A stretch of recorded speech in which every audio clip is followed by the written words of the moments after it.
everybody, it's Jay here. Welcome back to my channel yet again. We're always over here. I have filmed so many videos in such a short space of time. I have a big backlog right now. But this is good because it means I can consistently post videos for all of y'all to see. So let's get into it.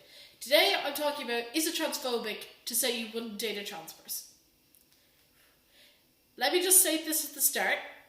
Looking right into the camera right now. Or I don't think I'm actually looking at the camera. I'm looking at my own eyes in the camera thing.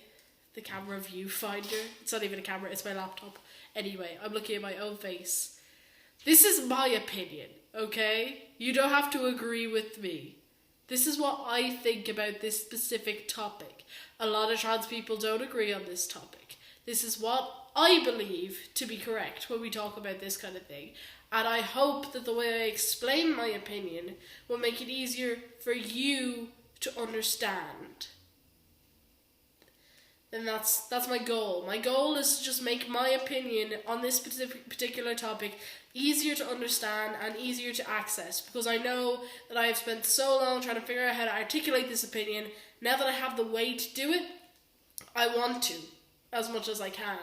Because I don't want trans people to feel like it's okay for cis people to just be like, I prefer cis people to trans people, you know? It's just a preference, you know? I don't want trans people to feel like they're just a preference. So let's get into this. Most of the time if somebody says they don't want to date a trans person, they don't really give a reason and you have to ask why. And you either get one of two things. Get something really blatantly transphobic, where they're like, because it's a man trying to trick you into thinking he's a woman, or because they're just cross-dressers, or they're just X in Y's clothing, or they're just this, that, or the other, or they use a slur or some bullshit like that. And, you know, those people, there probably isn't a very big chance that you're ever going to change your opinion about trans people. And if somebody says that, you don't want to date them anyway. You want to get a flock out of there. To be fair, if anyone says this, you probably don't want to date them anyway. But that person specifically who says something really blatantly transphobic, you just want to get the flock out of there. Because they don't sound like a safe person to be around, you know? However, there is the other kind of response, which is they give some kind of reason that sounds semi-reasonable until you think about it. So, example number one. I don't want to date a trans person because...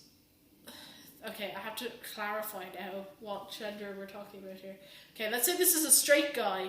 No, a straight girl. We'll go with a straight girl. I will use me as the trans person they don't want to date, right?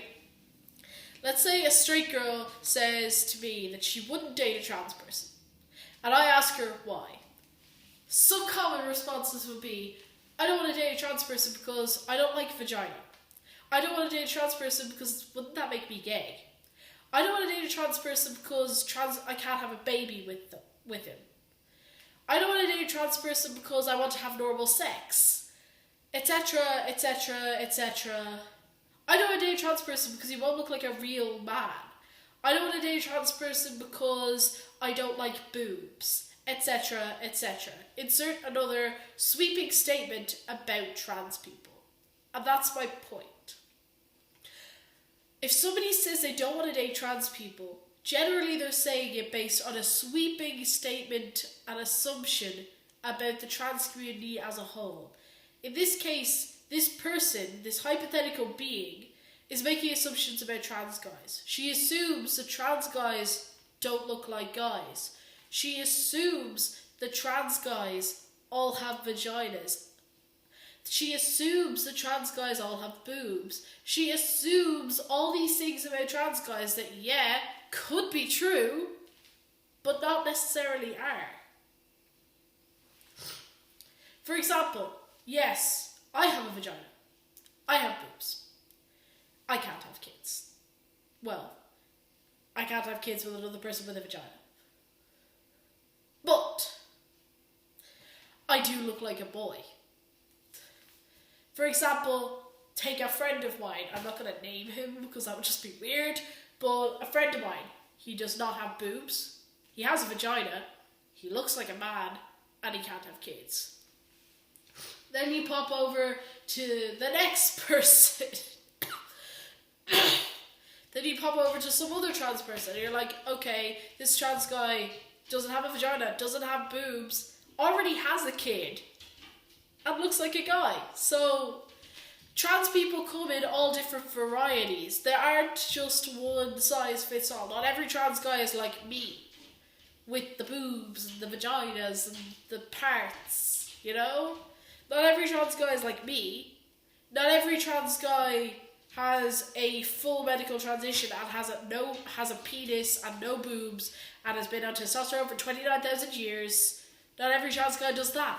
Not every trans guy can't have kids, and not every cis guy can have kids. So it's not like you wouldn't date a cis. You wouldn't assume that a cis guy can't have kids. So why assume that of a trans guy? And there's other ways to have kids other than putting a penis in a vagina and shooting you. You know the way. I'm not going to explain the birds and the bees right now. That's not my thing.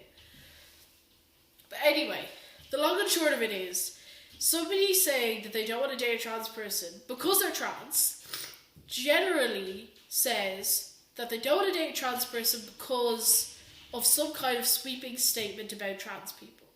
Something about trans people that can be true for some, but not for all.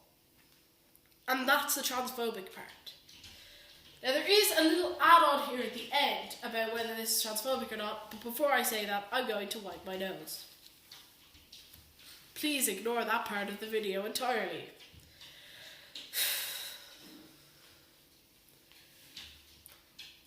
This is the addendum part. I know that some people will watch this video and say, what if somebody has trauma in relation to certain genitalia? That's different. That's the biggest answer I can give. That's different. That's different because it still doesn't make it okay to assume that every trans person has X genitalia. For example, the example that I've seen the most is if a cis woman identifies as a lesbian and has been sexually assaulted in the past by a cis guy and is triggered by penises. And people saying that she shouldn't be forced to date trans women because of her trauma. And of course, she shouldn't be forced to date anyone, but that once again assumes that all trans women have penises. There are plethoras and multitudes of trans women who don't have penises. Granted, of course, many do, but not everyone. So it still falls under the category of, if you're assuming that trans women as a whole all have this specific set of genitalia, then you're being transphobic. And of course it's not transphobic to not date a trans person because, okay, I found out that you have this specific set of genitalia and I just don't feel comfortable with doing something with that set of genitalia. As in, it's not the person, it's that you're just uncomfortable with that set of genitalia. Or if, let's say, you're uncomfortable because you're triggered by that set of genitalia. Of course, that's not transphobic. The transphobic part is assuming something about a trans person and treating them differently based on it. When you know something about them and you know that that conflicts with your interests and that is gonna just doom the relationship from the start, then of course, by all means, do not enter that relationship.